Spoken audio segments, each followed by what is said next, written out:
नमस्कार दोस्तों, कैसे हैं आप लोग। उम्मीद है आप सब ठीक होंगे। 3 जुलाई 2023 के इकोनॉमिक्स टाइम्स के एनालिसिस में आपका स्वागत है दोस्तों। चलिए स्टार्ट करते हैं न्यूज़।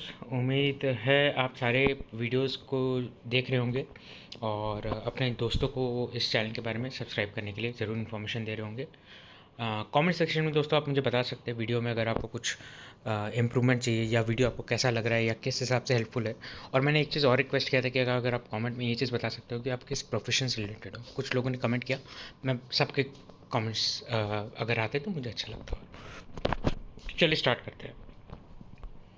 डिस्क्लोजर नॉर्म्स एफपीआई में get 3 months to cut exposure. देखिए एक्चुअली क्या है ये न्यूज़ कि सेबी का पैनल बैठा था to investigate the Adani issue. SEBI के पैनल में कुछ कुछ रिकमेंडेशन दिया गया। उन्होंने ये चीज़ बोला कि अब हम अल्टीमेट बेनिफिशियरी कौन है, ठीक है, एक शेयर होल्डिंग का, उसका नाम हम चाहेंगे। किससे चाहेंगे? ऐसे जो एफ जिनका होल्डिंग एक कंपनी में 25,000 करोड़ से ज़्यादा है, या तो फिर 50% से ज़्यादा वो लोग एक कंपनी में होल्ड करके रखते हैं, ठीक है। अब इस न्यूज़ को जो है, और दोस्तों इसमें एक चीज़ ये है कि ऐसे एफ को ना एक हाई रिस्क का टैग दिया गया है, ठीक है। तो ये चीज़ बोला जा रहा है एक्सपर्ट्स के द्वारा कि देखिए आप इसे टैग जो है हाई रिस्क का मत दीजिए, आप इसे कुछ और बुला लीजिए। क्योंकि हाई रिस्क का टैग उनको दिया जाता है, उन कस्टोडियंस, मतलब उन एफ को दिया जाता है कस्टोडियंस के द्वारा, जो लोग एक ऐसे कंट्री से बिलोंग करते हैं जिनका ऐसा लगता है कि भाई जो फंडिंग है वो टेररिज्म से रिलेटेड हो या इस टाइप के ग्रेड से रिलेटेड हो। तो भाई अब ऐसे एफ को जिनका इन्वेस्टमेंट 25,000 से ज़्यादा है या एक पर्टिकुलर कंपनी में 25,000 करोड़ से ज़्यादा है, या तो फिर एक पर्टिकुलर कंपनी में 50% से ज़्यादा होल्ड करते हैं, अगर आप उनको एक हाई रिस्क का कैटेगरी दे दोगे तो वो थोड़ा डिफेम टाइप का करने वाला चीज़ हो गया, ठीक है। फिर उन्होंने कहा कि भाई आपको जो डेफिनेशन लेना है वो कंपनीज एक्ट से ले लीजिए। एक एफपीआई को अगर आपको डिफाइन करना है कि भाई एक अल्टीमेट बेनिफिशियरी का ये जो डेफिनेशन होता है वो कैसे आप डिफाइन करोगे।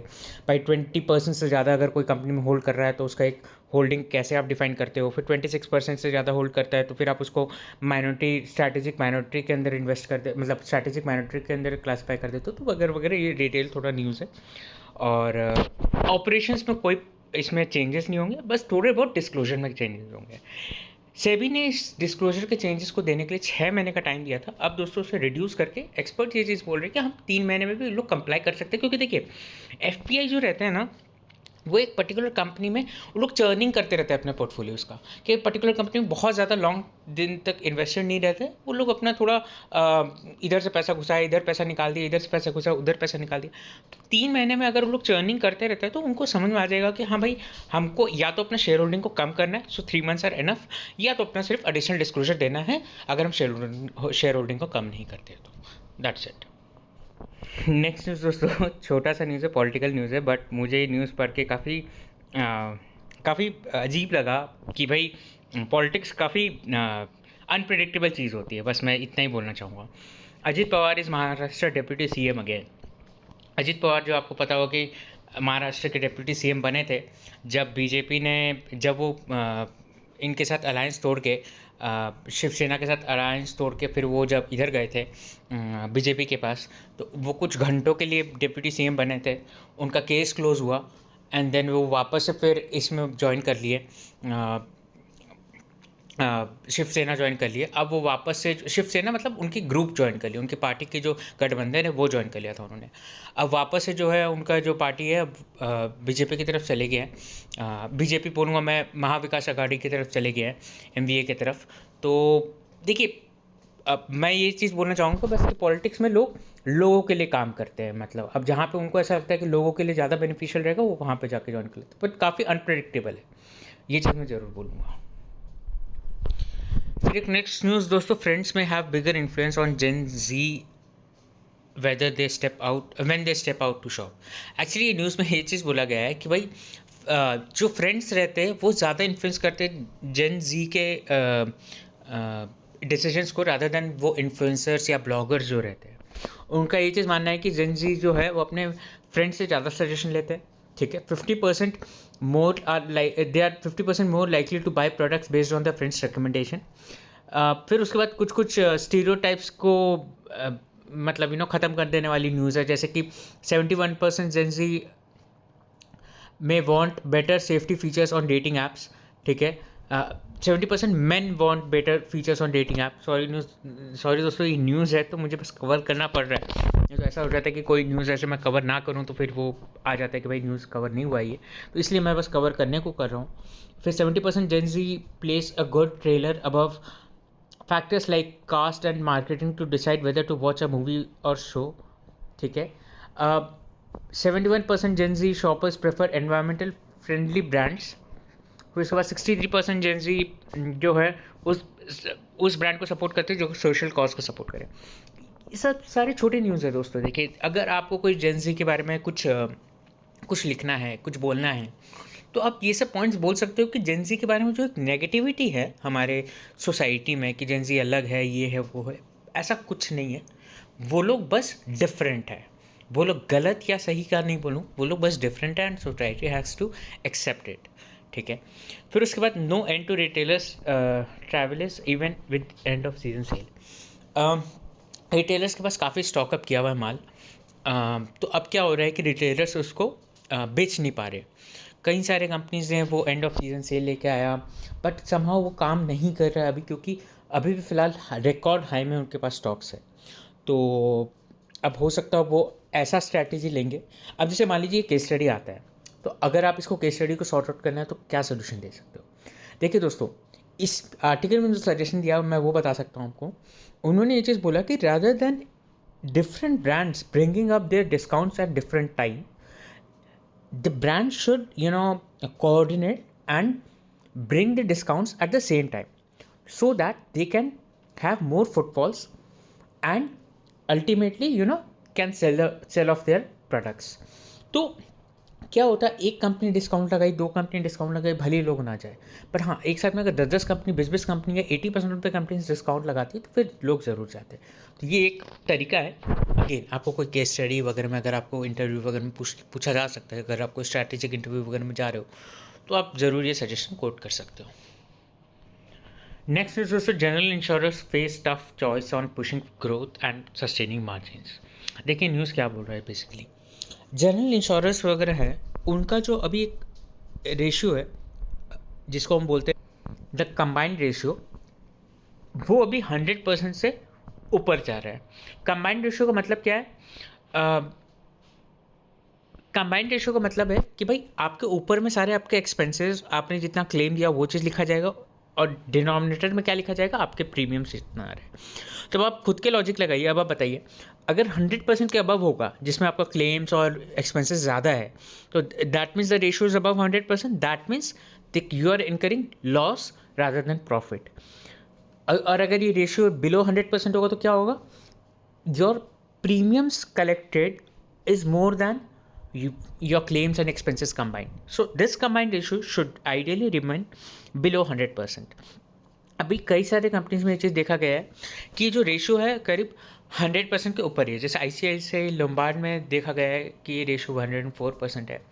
एक्नो जनरल में देखा गया है ये रेशियो अभी लास्ट ईयर 155% चले गया। तो ये काफ़ी ज़्यादा हो गया है। फिर अभी देखा गया है कि भाई latest expense of management EOM जैसे बोलते हैं जिसे, उसमें इंश्योरेंस रेगुलेटर जो IRDA है उसने ये चीज़ का गाइडलाइन दिया है कि भाई पहले क्या था कि 30% से ज़्यादा आपका ऑपरेटिंग एक्सपेंसेस हो नहीं सकता आपके टोटल प्रीमियम कलेक्शन से। अभी वो लिमिट को हटा दिया गया है।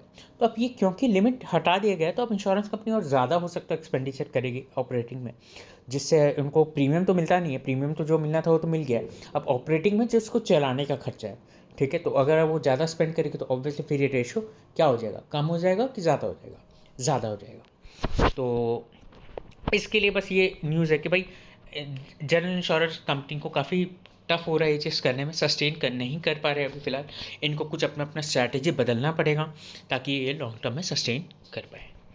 दोस्तों ये काफ़ी इंपॉर्टेंट न्यूज़ है। Next news, CSR spending up but impact limited. ये आप आर्टिकल को आप हर फील्ड में यूज़ कर सकते हो। सपोज़ मान लो आपको इंटरव्यू के लिए जा रहे हो, इम्पैक्ट क्रिएशन के ऊपर आजकल कई सारे क्वेश्चंस आ जाते हैं कि कंपनीज इम्पैक्ट कितना क्रिएट कर रहे हैं सोसाइटी में, इसमें आपका क्या लेना देना, या आप पर्टिकुलर कोई कंपनी के बारे में तारीफ़ कर रहे हैं, या कोई पर्टिकुलर प्राइवेट वर्सेस पब्लिक कर रहे हैं, तो इसमें CSR का तो पॉइंट आता ही आता है।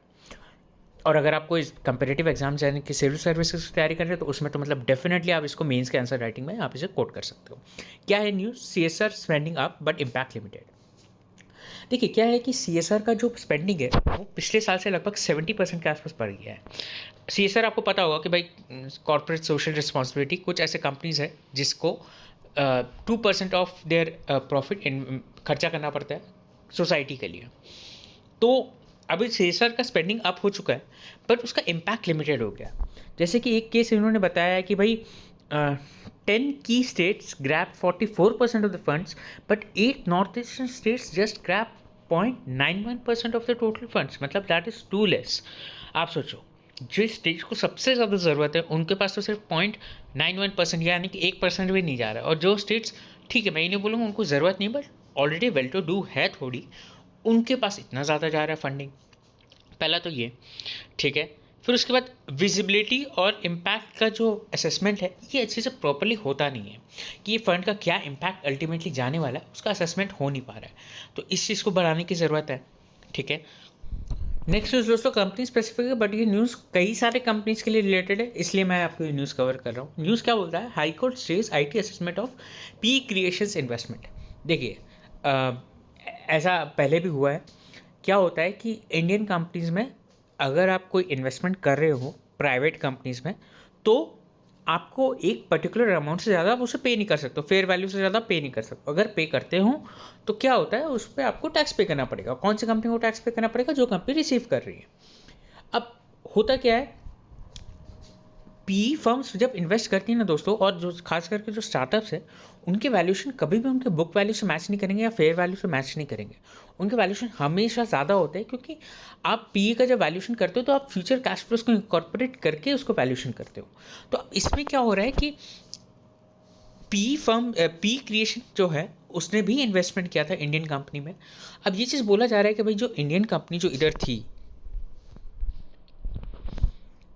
विवित्री कैप, इसमें जो इन्वेस्टमेंट किया गया वो अबव द वैल्यूशन किया गया, ठीक है। तो आप इसमें मेरे को टैक्स पे करोगे।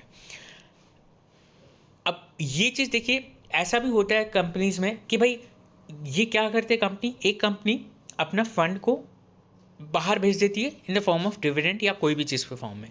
अब उसको वो वापस से इंडिया में लेके आ जाती है, मतलब रीरूट कर लेती है इंडिया में एज एन इन्वेस्टमेंट।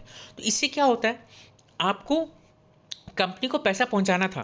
कंपनी आपको सपोज मान लो आपको कंपनी B से इन्वेस्टमेंट लेना था, आपने कंपनी A को डिविडेंड पे किया, कई सारे ट्रांजैक्शन हुए, एंड देन फिर पैसा अल्टीमेटली कंपनी B के पास पहुंचे, और कंपनी B जो है वो वापस से इस कंपनी में पैसा इन्वेस्ट कर दे रही है हायर फॉर्म में। तो देखिए इससे क्या हुआ, आप ये फंड को राउंड ट्रिपिंग हो गया। आपको ये फंड को इधर ही इन्वेस्ट करना था टैक्स पे करके, आपने क्या किया, टैक्स नहीं पे करके आपको ऐसा डिविडेंड आपने बाहर भेज दिया उस पैसे को कम टैक्स पे, और वो पैसा घूम के आपके पास दूसरे कंपनी से इन्वेस्टमेंट आ गया।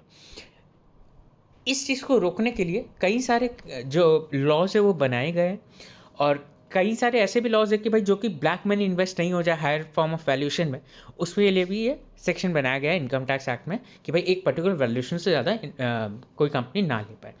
तो ये सब चीज़ को काफ़ी डिस्प्यूट में भी चलता है कि भाई आप ऐसे कैसे कर सकते हो वैल्यूशन, पर हमारे हिसाब से जब प्राइवेट कंपनी से इतना बन रहा है तो फिर आप क्यों बोल रहे हो उसे। तो ये काफ़ी डिस्प्यूट में रहता है, इसलिए काफ़ी कॉमन केस है, तो मैंने डिस्कस कर दिया है। नेक्स्ट न्यूज़ दोस्तों, जियो टैगिंग में become must for GST registration. Geo tagging होता क्या है दोस्तों, देखिए एक तो जब आप GST का रजिस्ट्रेशन करते हो ना, तो आपको एड्रेस दिखाना पड़ता है। वो एड्रेस दिखाने के लिए आप अपना पैन कार्ड दे देते हो, या मतलब सपोर्टिंग डॉक्यूमेंट में वो आप अपना एड्रेस के हिसाब से पैन कार्ड दे देते हो, या इलेक्ट्रिसिटी बिल दे देते हो, या कुछ भी दे देते हो। होता क्या है, जैसे GST रजिस्ट्रेशन होता है वो कंपनी वहाँ से बंद होती है और चल देती है। बस कंपनी इन अ वे सिर्फ पेपर में दिखता है कि वो कंपनी वहाँ पे फंक्शन करी है, वो कंपनी के जैसे GST रजिस्ट्रेशन होता है कंपनी चली जाती है। तो ऑफिसर को जब देखना भी रहता है भाई कंपनी कहाँ चली गई, नोटिस भी भेजना रहता है, तो कंपनी रहती नहीं है। तो अब इस चीज़ का जियो टैगिंग होगा। क्या होगा कि भाई जो पर्टिकुलर कंपनी जहाँ पे है वो वहाँ से ही रजिस्टर करेगी, ठीक है, उसका लोकेशन भी ट्रेस हो सकता है। सेकेंड चीज़, कंपनी में जो ओटीपी जनरेट होता है आधार कार्ड के तरफ से, मतलब आधार कार्ड आप जब जीएसटी का रजिस्ट्रेशन करते हो तो आधार कार्ड में ओटीपी जाता है, बट बायोमेट्रिक कुछ भी नहीं लगता है। तो यानी कि अगर मुझे किसी एक थर्ड पर्सन के नाम पे अगर जीएसटी रजिस्ट्रेशन लेना होगा तो मैं क्या करूँगा, सिर्फ मैं उसको बोलूँगा भाई ओटीपी आएगा तेरे फ़ोन में, मेरे को दे देना, देगा, जीएसटी रजिस्ट्रेशन हो गया। अब ये सब चीज़ में ना आप अगर देखोगे ना तो कंपनीज एक्ट में जो डिन नंबर लेने का जो स्ट्रैटेजी है ना, मतलब जिन डिन नंबर लेने का जो तरीका है वो अलग है। उसमें क्या करना रहता है, आपको ओटीपी तो बोलना ही रहता है, बट उसमें आपको अपना एक वीडियो रिकॉर्ड करके बोलना पड़ता है कि my name is this, I am applying for DIN number and my pass code is this. तो ऐसे ऐसे करके बताना पड़ता है इसमें। तो इसमें क्या हो जाता है कि भाई जो कंपनी जो डिन नंबर के लिए खुद अप्लाई कर रहा है वही अप्लाई कर सकता है, बाकी और कोई दूसरा उसके बिहाफ पे नहीं कर सकता। तो इस चीज़ को भी थोड़ा और स्ट्रिक्ट किया जा रहा है जीएसटी रजिस्ट्रेशन में भी, ऐसा कुछ हो सकता है कर सकते हैं। LPG shipments to draw customs duty of 15% and farm cess of equal amount. देखिए एलपीजी में 5% कस्टम ड्यूटी लगता है और फार्म सेस लगता ही नहीं है। अभी जाके जो है उस पर 15% ड्यूटी लगेगा और 5% सेस लगेगा, सॉरी और फार्म सेस लगेगा। अब इसमें क्या है कि आप बोलोगे कि फिर हमारे सिलेंडर्स के दाम बढ़ जाएंगे, नहीं, इसमें कुछ एग्जम्पशन दिया गया है, जैसे कि भारत पेट्रोलियम हो गया, हिंदुस्तान पेट्रोलियम हो गया, फिर उसके बाद आपका आईओसी हो गया, इंडियन ऑयल कॉरपोरेशन, वो सबको थोड़ा अभी मतलब रिलीफ दिया गया है। नेक्स्ट न्यूज़ दोस्तों, दिल्ली एनसीआर में जो लोग रहते हैं उनके लिए काफ़ी एक अच्छा न्यूज़ है कि all on track RapidX to start rolling soon. देखिए एक्चुअली है क्या कि जो 17 kilometre long priority section of India's first regional train service, ठीक है, रीजनल ट्रेन सर्विस मतलब जैसे कि आपको कई पर्टिकुलर स्टेशंस पे सिर्फ लेके जाएगा, जैसे शाहिदाबाद, गाज़ियाबाद, गुलधार, दुहई एंड दुहई डिपो तक लेके जाएगा ये ट्रेन, ठीक है। तो कुछ पर्टिकुलर 5 स्टेशन से अभी सिर्फ रीजनल बेसिस पे चलना चालू हुआ है, ना ही स्टेट, ना ही मतलब इंटर स्टेट या इंटर सिटी, मतलब ये कुछ ही पर्टिकुलर रीजन में चलेंगे। पहली बात तो ये लेके कौन आ रहा है, ये लेके आ रहा है Delhi Meerut regional rapid transmission system, RRTS project के अंदर आ रही है, ठीक है। और इसमें फटाफट मतलब 160 किलोमीटर पर आवर के स्पीड में चलेगा ये ट्रेन, ठीक है। और ये ट्रेन काफ़ी एक अच्छा हो सकता है अगर मान लीजिए अगर ट्रेन चल जाता है सक्सेसफुली। तो दोस्तों ये सबसे क्या होगा कि रीजनल ट्रांसपोर्टेशन जो है, अब सपोज़ मान लीजिए दिल्ली फरीदाबाद के लिए तो चलो ठीक है, ऑन द वे तो है ही, मतलब रोड वे तो है ही, बट आप अगर देखोगे तो ये सारे अगर रेल ट्रांसपोर्ट भी चालू हो जाते हैं तो भी काफ़ी बेनिफिशियल हो सकता है। मतलब मेरा ये कहना है कि जहाँ पे मेट्रो है वहाँ पे तो रेल ऑब्वियसली चालू करने का कोई मतलब नहीं है, बट जहाँ पे मेट्रो नहीं है, ये दिल्ली फरीदाबाद का मैंने भले एग्जांपल दे दिया, वो रोडवे का और मेट्रो का है उसमें कनेक्टिविटी, बट ऐसा कोई जगह जहाँ पे मेट्रो कनेक्टिविटी नहीं है वो यहाँ पर बहुत अच्छा रहेगा अगर आपको मेट्रो कनेक्टिविटी वहाँ पर नहीं लाना है तो। नेक्स्ट न्यूज़ दोस्तों, France rights less intense overnight, fewer arrest. देखिए फ्रांस में काफ़ी ज़्यादा राइट हो गया है क्योंकि एक 17 ईयर ओल्ड जो बच्चा है उसे मार दिया गया है। वो नॉर्थ अफ्रीकन से 17 ईयर ओल्ड, मैं कंफर्म नहीं हूँ एज के लिए, एक बार आप एज चेक कर लीजिए, but he is a teenager, correct, he is 17 year old, he is from north Africa. तो पुलिस की शूटिंग के दौरान उसकी मौत हो जाती है पुलिस के शूट के द्वारा। तो इसके लिए काफ़ी भारी प्रोटेस्ट हुआ है फ्रांस में। इनफैक्ट प्रेसिडेंट इमैनुअल मैक्रोन को अपना जर्मनी का विज़िट कैंसिल करना पड़ गया क्योंकि इतना ज़्यादा इसमें वायलेंस वगैरह फैल गया था। तो अब फिलहाल थोड़ी सिचुएशन कंट्रोल में, बट अगेन ये काफ़ी एक धक्का लग सकता है फ्रांस को, जो आने वाले टाइम में जो लोग जाते हैं पेरिस वगैरह घूमने के लिए, तो अभी कुछ टाइम के लिए तो ब्रेक लग जाएगा जब इतना बड़ा अगर इधर एक इतना बड़ा राइट छिड़ गया है तो।